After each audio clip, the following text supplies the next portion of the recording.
Hello, my name is Bartek. I'm the Chief Instructor at SaberArts Academy, and today I'm going to review another lightsaber from the manufacturer called StuntSabers. So first thing, the grip. Well, not too many decorations, which we definitely like. Not too many carvings, but that's completely fine. I've been using this saber for a number of practices, and no problem with any slipping, not losing the grip. That's completely fine, especially this part that is placed perfectly below your left hand, so that's okay. The metal itself, well, it loses the shyness after a while, but again, that's completely fine. It's normal when your hands are sweaty and you use this for heavy practice. Well, in my opinion, this actually gives a bit of soul to the saber, so it actually doesn't look like brand new, and it's like battle hardened. Okay, then the balance. Nothing wrong about this, as typical for blades like this, for a saber like this. The balance is a bit off and moved to the front of the blade. That's okay. It would be perfect if it would be around this place. The blade and the tip of the sword will be much faster. But again, that's completely fine and completely normal for this kind of saber.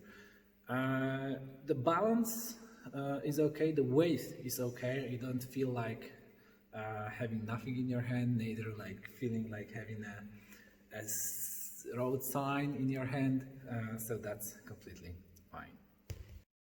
Then the blade itself, solid, no problem. I didn't, it's not broken after a while, so it's fine, and I actually tried to hit it strong and to do some damage, but no, as most of the sabers manufacturers that we are aware of, the blade doesn't break. So you can use it for heavy practice as well. Then the tip of the sword. So I'm not very fond of this tip of the sword, that I must tell. It's flat. So I would much more prefer if this would be like this, a bit curved, round at the tip. Maybe it's better than this kind of tip that it's pointy, and maybe it looks better for some people, but it tends to break much easier because there is much bigger leverage when you hit anything or somebody. So this again is a typical stunt saber tip, that it's flat. It's a bit more dangerous, I think, when you hit somebody, and you usually hit somebody by accident with the tip of your sword. So not very fancy. This could be a bit better. Then next part, the electronics. I actually think that it's a very nice thing that you don't have to open the saber anytime. This is the plug. So it's just a typical USB Type-C, and there is no reason to twist anything and look for what's inside. The insides are solid. There is nothing shaking, nothing loose, no loose parts inside. So I hope nothing can damage, nothing wrong happened with the saber during the last practices that I used this for. So completely fine. Okay, then concerning the button and actual operation of the saber, so it's really nice that it starts with a single button press. It turns off by default by a longer press of the saber. I changed it to double tap, so that's nice. If you hold this for longer, then it starts with the second color, so there are two options, like two possible configurations. Well, that is usually sufficient. I personally prefer to have one setting that has the sounds off or sounds put at a very low level, just not to interrupt the practice. And the second setting that is much louder, and that can make some effect when we want to just show off or do some intensive choreography. So again, that's very handy that all you have to do is just press the button once or twice or longer and change the style of your saber, change the colors or change the volume. On the other hand, you need the application, the PC application, and you have to connect your saber through USB-C to reconfigure the saber. So well, this is not the newest standard. It's still better than some, but well, the most modern sabers would use a Bluetooth and mobile app that you usually have around whenever you practice. The application can be downloaded from the manufacturer side with no problem. Well, there were no issues with using the app. Pretty well designed, I can tell, pretty easy to reconfigure, pretty intuitive. So no problems with that. Okay, then the sounds. Now the sounds. So let me turn on the louder version. So basically, whenever I swing the saber, the sound is completely okay. Whenever I hit something with the saber, the sound is completely fine. It tends to make a sound whenever I just stop the sword rapidly, but again, that's typical, and it's actually a thing that cannot be avoided.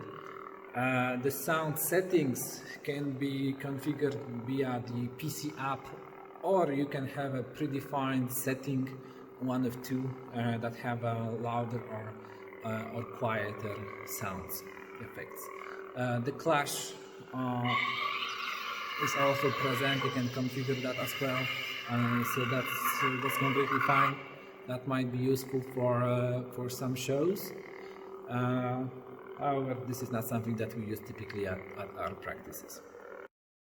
Okay, concerning the lights, so this is the green setting, usually the brightest. And compare, this is SaberArts, so the brightness is pretty decent. Nothing wrong about this. Concerning the red configuration, so this is usually the less bright, but it's still completely okay. Well, not so bright as the brightest configurations that we see, but still decent. Then you can easily reconfigure the colors. This uses the RGB colors plus additional LED light, I believe, so the whole gamma can be achieved. Then the thing that I really don't like about this saber is the button placement. First of all, it's just in the middle of your hand, of your right hand grip. That's just in the place where you're supposed to hold the saber. It's really impossible not to touch the button. Whenever you rotate your hand, you always cover this button, and this is like a really sensitive button. So all you have to do is just touch it very lightly, and it turns off. Again, when I had the default setting of pressing it for longer, it really tends to turn off by accident. It still turns on by accident when I don't really want it to turn on. So that's a bit of an issue. I would much more prefer to have this kind of a button lower, or have some kind of a protection of the button, like even the Ultra Sabers have, so this little cover around, so you don't accidentally press it whenever you hold the button, whenever you hold the grip inside your head. This is really hard to press it by accident. I actually have to find it with my fingertip and press it. So again, this could really use a protection around. But apart from that, that's super nice to change the configuration on the go. Okay, that should be all. Everything apart from what I've mentioned is pretty standard and just as you would expect from a saber to be. There are a number of additional things that you can buy, like the belt grip, like I believe a stand and things like this, so just please see the manufacturer side. The price is also pretty decent for a saber of this quality. They are manufactured in Poland and then shipped to a number of countries, so please take a look and see for yourself. So thank you for watching, see you around. Let me know in the comments what you think about this particular saber and if you would like us to review any particular manufacturer in the future. Stay tuned for more videos and see you around. Bye.